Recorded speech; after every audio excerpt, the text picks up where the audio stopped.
Yes बहुत बड़े margin से आई मस्ट से कि पाकिस्तान को जीतना भी पड़ेगा ये मुकाबला जो कि होगा। But moving forward doctor Numan Niaz की तरफ वापस जाते हैं। डॉक ब्रेक पे जाने से पहले आपसे यही बात हो रही थी। We have seen New Zealand in action, we have recently seen India in action.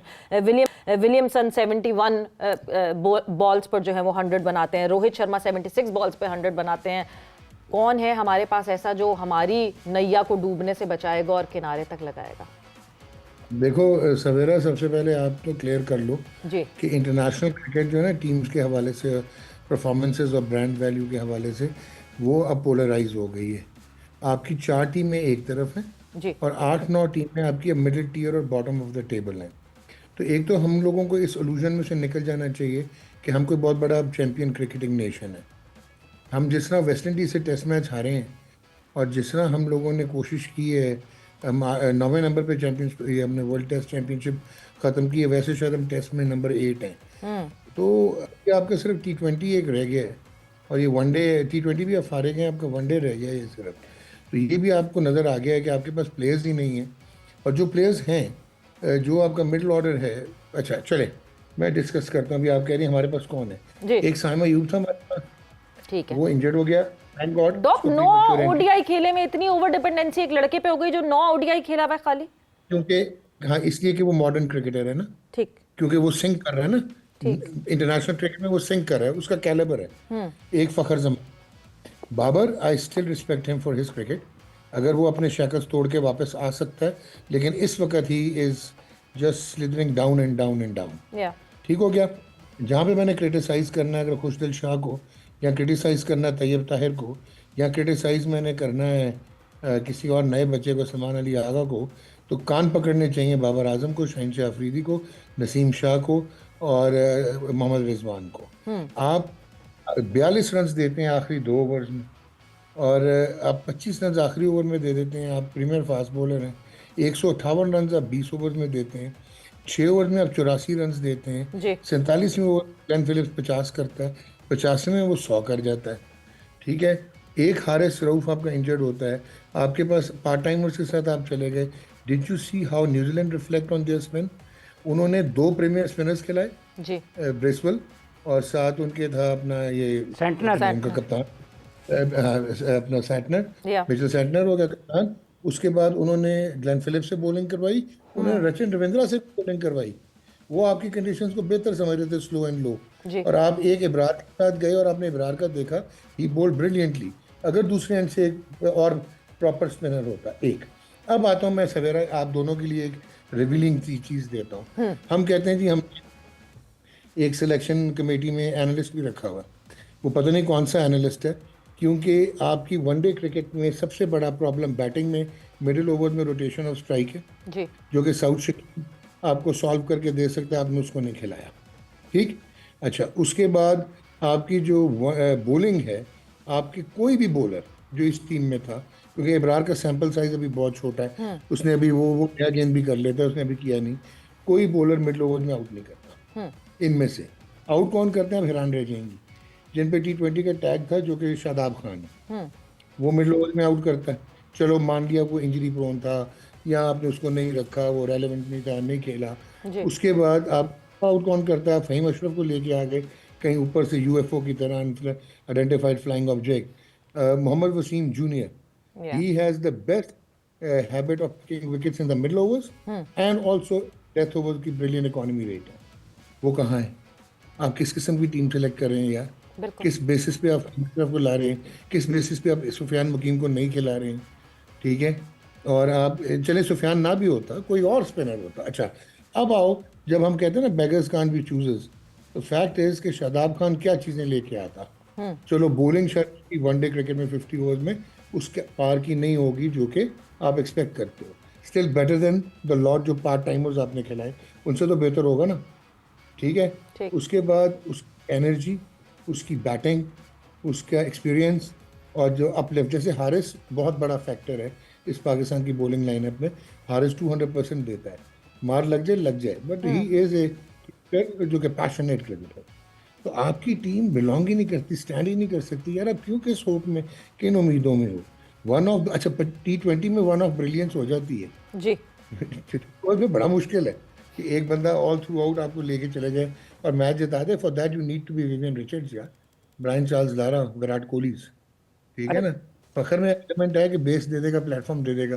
आपने उस दिन देखा है जो सबसे बड़ा मुझे जो डेथ नेल लगा कि जो ही फखर आउट हुआ है लोग उसके चले गए। 117 में थे, लोग क्या चले गए जी, आपकी टीम पे कंधे गिर गए। बिल्कुल माहौल चेंज, एनर्जी नहीं थी, बिल्कुल। सेल्फ बिलीफ नहीं। अच्छा डॉक्टर साहब, आपको लगता है कि जैसे इन दिनों पाकिस्तान टीम की कारकर्दगी और जिस तरह से पाकिस्तान में ये स्टेडियम्स की तामीर रिपोर्ट हो रही है और पाकिस्तान क्रिकेट बोर्ड खुद भी उसको कर रहा है, असल काम से तवज्जो हटाने की कोशिश है या फिर बच जाएंगे? और वैसे तो आपने जैसे शुरू में बुनियादी ढांचे की बात की है, आपको इसके ऊपर भी कुछ तहफ़्फ़ुज़ात हैं कि ये जो इंजरीज़ हुई हैं, आपने कुछ सब हवाले से भी गुफ्तगू की है कि ये भी कोई इतना अच्छा मंजर नहीं है पाकिस्तान क्रिकेट का, इसमें भी कुछ ना कुछ कोताहियाँ हैं। नहीं वो इमरान नहीं, वो थोड़ा सा मिसकंस्ट्रू किया है ना सोशल मीडिया पे। वो जो एलईडी लाइट्स है ना, अब दुनिया में आ रही हैं एलईडी लाइट्स, इंडिया में भी बहुत जगह पे, ये कतक में भी एलईडी बंद हुई हैं। तो एलईडी लाइट्स का उस दिन जो हमने बात की थी ना, वो ये कहा था इसमें ग्लेयर ज़्यादा होता है। ग्लेयर ज़्यादा होता है, कई दफ़ा वाइट बॉल साइट नहीं होता, बट दैट डजंट मीन कि उस दिन जो इंजरी हुई है रचिन रविंद्रा की वो इसकी वजह से हुई है। नो, क्योंकि हमें तो पता है कि रचिन ने वो हो सकता है वो फ्लैट आया बॉल, तो इतना तेज आता फ्लैट कि उसका रिएक्शन टाइम ठीक नहीं था, वो इनअटेंटिव था, क्राउड में गेंद घूम गया। अच्छा 70 फुट फ्लैट पे थोड़ा सा मुश्किल हो जाता है कि मैं कहूँ कि ग्लेयर बनेगा, क्योंकि वो एंगल ग्लेयर बनेगा ना। जी तो वो हमने ये बात की थी कि इन लाइट्स को एडजस्ट करना पड़ता है, और इनके जहाँ बेनिफिट्स हैं वहाँ पे कुछ नुकसानात भी हैं, और इनका वो ये जल्दी हो जाती हैं और इस तरह के मसाइल हैं इनके। फिर वाइट लाइट है तो वाइट गायब हो जाता है, बट दैट डजंट मीन कि इसमें कोई खराबी थी। और ये एडजस्टमेंट हमेशा जब नए टावर्स लगते हैं internationally, not Pakistan, this will take time, जब ये एडजस्ट हों इनके एंगल्स और ये सारी चीज़ें जो कि हो जानी चाहिए। और ये बहुत बेहतर एक अप्रोच है, येलो लाइट से ये बेहतर कन्वेंशनल लाइट से बहुत बेहतर है एलईडी। तो वो मिसकंस्ट्रू किया है, इंडियन मीडिया ने उठा लिया। तो वो आपको पता है कहानी बनाने के मास्टर हैं, वो मकसद ये था कि इसमें ग्लेयर है। अच्छा हमने देखा डॉक्टर साहब, इस पूरा- पाकिस्तान की स्पेस बैटरी का क्या मसला क्या समझ आता है? मतलब अगस्त 2023 से हम शुरू करें तो ये साउथ अफ्रीका और ऑस्ट्रेलिया को एक साइड पे रख दें, लेकिन उसके अलावा फॉर्मेट को एक साइड पे रख दें। हर फॉर्मेट में हमारा कोई भी फास्ट बॉलर वो वाली कारकर्दगी का मुजाहरा नहीं कर पाया जो वो 2023 से पहले कर रहा था। कोई फिजिकल फिटनेस है, कोई वर्कलोड है, कोई टीम के अंदरूनी तौर पर मसाइल आपको लगते हैं, या कोई मेंटल बैरियर है? क्या वजह आपको लगती है? सबसे पहले तो जी क्योंकि आपकी प्रायोरिटीज़ नहीं है। मॉडर्न क्रिकेट जो हम कहते हैं, उस इंफ्रास्ट्रक्चर में आपको एक state of the art rehabilitation और मेडिकल पैनल चाहिए जो कि क्वालिफाइड स्पेशलिस्ट पे हो, जो कि इन पे ना हो जो रखे हुए हैं आपने डिप्लोमा होल्डर्स। नंबर 1। तो शहीनशाह अफरीदी की आपने प्री मैच्योर एंट्री करवाई, उसकी रिहेबिलिटेशन प्रॉपर नहीं हुई, तो उसकी जो बायोमैकेनिक्स हैं वो ख़राब हो गई। फिर आपने उसको वर्ल्ड कप फाइनल खिला दिया 2022 का T20 का, और उसके बाद क्योंकि इनसिक्योरिटीज़ हैं यहाँ पे आप इंटरनेशनल टीमों की तरह नहीं है कि एक आपका टॉप प्लेयर बाहर होता है, रिहेबिलिटेट करके आएगा तो उसको वापस रख लेंगे। ये इनसिक्योर होते हैं, तो वो अक्रॉस ऑल 3 फॉर्मेट्स खेलता रहा, प्लस वो लीग्स भी खेलता रहा।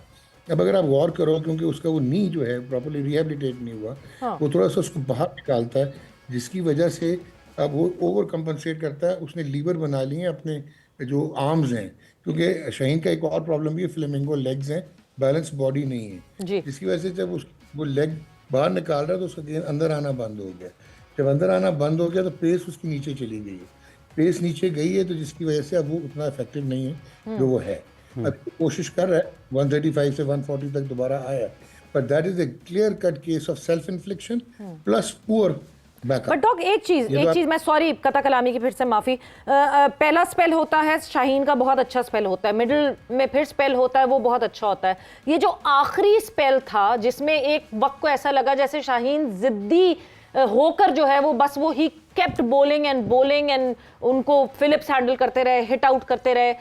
कहीं ना कहीं क्या ये भी एक पॉइंट है कि आपने अपने आप को रीअसेस करना होता है? अगर एक बैटर पकड़ रहा है आपकी बॉलिंग को, तो क्या वो रीअसेसमेंट कम है शाहीन के पास?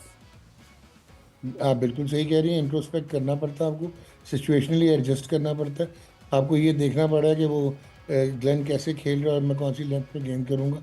लेकिन फिर आपको ये भी देखना ना कि 70 रन जो 10 ओवर में नसीम शाह ने दिए हैं, उसको क्या हुआ है? तो यही प्रॉब्लम है, उसकी लेंथ एडजस्ट नहीं हो रही, उसकी लेंथ क्यों नहीं एडजस्ट हो रही, क्योंकि उसका इम्पिंजमेंट सिंड्रोम चल रहा है। आपने साउथ अफ्रीका में देखा कितने प्यार से बिल्कुल उसने ना रेस्ट किया। लेंथ एडजस्ट हो रही है। दोनों फास्ट बॉलर्स जो हैं जब इस तरह हाफिज चैंपियंस ट्रॉफी से थोड़े ही टाइम पहले जो है लिटरली एक्सपोज हो रहे हैं ना दोनों हमारे फास्ट बॉलर यही हालात हुए थे सवेरा पाकिस्तान के, जब हम 2023 के वर्ल्ड कप की तरफ बढ़ रहे थे। उससे पहले हमने एशिया कप खेला तो वहां पर भी पाकिस्तान के फास्ट बॉलर्स पूरी तरह पिटे। और अब हम बारिश से पहले तक वो फास्ट बॉलर बड़े तेज थे, बारिश के बाद पता नहीं जंग लग गया उनके, मुश्किलात हुई। और अब हम चैंपियंस ट्रॉफी की तरफ बढ़ रहे हैं जो कि आइंदा से चंद दिनों में शुरू हो जाएगी। तो एक मतलब से फिर पाकिस्तान की जो फास्ट बॉलिंग है उसका शिराजा बिखरा हुआ है और वो लग रहा है कि शायद एक मतलब फिर पाकिस्तान के लिए मुश्किलात हो सकती हैं। जैसे भी डॉक्टर साहब बात कर रहे थे कि आप देखें कि न्यूजीलैंड की प्लेइंग 11 क्या है, उनकी रिसोर्स क्या है, वो किस तरह की कॉम्बिनेशन के साथ खेल रहे हैं। बट हाँ, एक चीज जो कि मैं बिल्कुल डॉक से जानना चाहूंगी। डॉक, अगर हम पाकिस्तान न्यूजीलैंड के मैच की बात करें, ठीक है वो आखिरी 5 ओवर्स की बॉलिंग जो है वो अच्छी नहीं हुई, वो खराब हुई, बट अगर मैं आपसे स्ट्रेट फॉरवर्डली ये पूछूं कि क्या ये मैच हमें बॉलर्स ने हरवाया या हमारे बैटर्स कुछ ना कर सके, what would be your take? My take is very simple जी, ये मैच आपके बॉलर्स ने हरवाया। Okay, your bowling is letting you down और आपकी बैटिंग तो नॉन एग्जिस्टेंट है। बेचारे जो मैच जिताते हैं वो बॉलर ही जिताते हैं। सो बॉलर्स ने मैच हराया। आप समझिए कि हमारी एंग्विश कितनी है कि नॉर्मल टीम्स में ये होता है कि एक जो बैकअप मिल रहा होता है आपको, या बैटिंग का या बॉलिंग का।